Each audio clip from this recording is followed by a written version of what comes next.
Waalaikumsalam warahmatullahi wabarakatuh. Iya, terima kasih kesempatannya untuk Bu Irma, Mbak Happy, Bunda Yana sekalian. Hari ini saya akan memaparkan materi tentang kesehatan gizi dan anak usia dini. Nah, ini lebih saya fokuskan ke stunting. Tapi sebelumnya mungkin saya kenalan dulu ya. Karena ada pepatah itu tak kenal maka tak sayang. Baiklah ya Bunda, nama saya Devi Wahyuni, tepat tanggal lahir Babat 21 Mei 1988.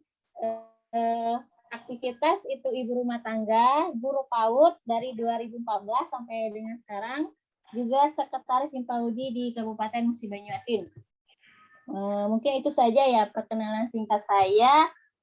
Tapi sebelum saya mulai materi pada pagi ini, mungkin kita bisa ice breaking sebentar ya, biar semangat gitu. Kayaknya Bunda Yanda di sini udah pada lesu nih, atau yang belum kayaknya deg-degan sama kayak saya. Ya Pak Aris ya? Iya. Iya, mungkin bisa ikuti saya gitu ya semuanya. Gini, ketika saya bilang saya tuh di sini, saya senang hidup di sini, terus sehat, semangat. Bisa ya Bunda Yanda ya? Ya. Saya senang hidup, sehat, bersemangat. Itu ya. Sampai pakai lagu. Kita mulai ya. 1, 2, 3. Saya senang hidup, sehat, bersemangat. Rak, rak, rak. Saya senang hidup, sehat, bersemangat. Rak, rak, rak. Saya senang hidup sehat, saya senang hidup sehat, saya senang hidup sehat, bersemangat. Rak, rak, rak. Nah, terima kasih Bunda Yanda ya. Mungkin kita saja karena durasi. Nah, pernah dengar stunting Bunda Yanda ya? Ya, Bu. Iya. Nah, mungkin ada yang bisa, mungkin mau share gitu pengetahuannya tentang stunting atau pernah dengar tentang stunting, bisa ditulis di kolom chat Bunda Yanda. Ya, kita langsung saja ya mungkin ke pengertiannya. Jadi stunting ini adalah gangguan pertumbuhan dan perkembangan yang dialami anak-anak akibat gizi buruk, infeksi berulang, dan stimulasi psikososial yang memadai. Jadi di sini kita bisa artikan bahwa yang namanya stunting ini adalah gangguan gizi kronis. Nah, yang dikenali di anak-anak itu dilihat dari gagal tumbuh. Anak ini tumbuh dan berkembang itu tidak bisa optimal. Nah, ini mungkin nanti dia bisa tumbuh terlalu pendek dari anak-anak seusianya. Nah, itu yang bisa dikategorikan yang namanya pengertian dari stunting. Kemudian, stunting ini sendiri Bunda Yanda ya bisa kita kenali ciri-ciri. Jadi ada ciri-cirinya, ciri-cirinya gitu. Seperti apa sih anak-anak stunting ini gitu. Nah, ini ada 7 ciri-ciri dari anak stunting. Itu yang pertama, tinggi badan lebih rendah dari anak seusianya. Nah, jadi mungkin ada temannya yang udah umur 5 tahun, udah 110 nih gitu kan ya. Nah, tapi si yang anak yang lainnya mungkin di bawah itu gitu. Jadi memang dia nggak sesuai umurnya gitu tingginya. Lalu yang kedua, wajah tampak lebih muda dari anak seusianya. Nah, kemudian yang ketiga itu adalah pertumbuhannya melambat. Nah, tentu saja kan kalau dia memang tumbuh nggak sesuai usianya, jadi memang karena pertumbuhannya itu melambat.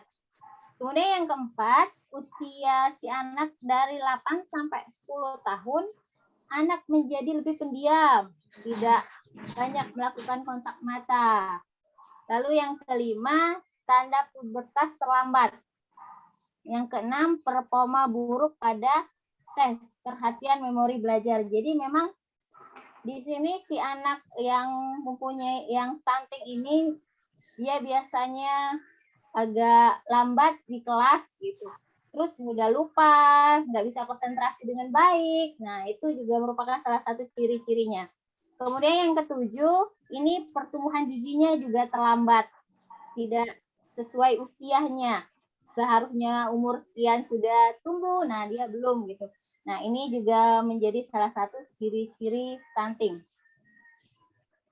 Kemudian, nah ini kan tadi si anak ini tumbuh tinggi tidak sesuai anak usianya, berarti dia pendek dong ya. Nah kalau kita ngomongin pendek, nah pendek itu dikategorikan jika tinggi badan mereka ini lebih rendah daripada anak seusianya. Secara perhitungannya, skor tinggi badan menurut umur berada antara min 2 SD dan min 3 SD di bawah standar medium pertumbuhan anak atau WHO. Nah, ini kan biasanya di KIA itu jelas ya ada. Ibu balita biasanya ada ya. Ada ya Ina Bunda ya. Apa namanya buku KIA. Nah, di sana kan ada grafik. Kemudian ada di grafiknya itu ada tulisan misalnya di bawah 3 SD atau min 2 SD itu sudah dikategorikan anak ini pendek karena tidak sesuai usianya tinggi badan. Nah, untuk lebih lengkapnya itu ada di Permenkes nomor 2 tahun 2020 tentang standar antropometri anak. Nah, jadi di Permenkes ini ada patokan si anak ini dari mulai 0 bulan sampai remaja itu ada patokannya, perkembangannya itu standar tingginya tinggi berbanding usia itu berapa, kemudian berat badan berdasarkan usianya berapa. Nah, di sini di Permenkes ini tertera semua di sana gitu ya. Kemudian kita lanjut. Nah, tadi kita sudah melihat pengertian stunting, lalu ciri-ciri anak stunting. Lalu yang berikutnya ini faktor penyebab stunting. Ada 2 faktor penyebabnya. Nah, ini yang pertama itu faktor keluarga, lalu yang kedua ada yang namanya faktor komunitas. Mungkin Yanda Bunda di sini ada yang bisa bantu saya gitu, yang kategori faktor keluarga itu yang seperti apa Bunda Yanda? Kurang gizi, Bu. Iya, Pak Aris ya, kurang gizi ya salah satunya gitu ya. Ada yang lain, Bunda? Faktor ekonomi.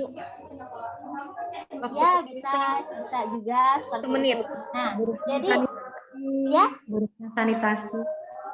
iya benar sekali Ibu ya.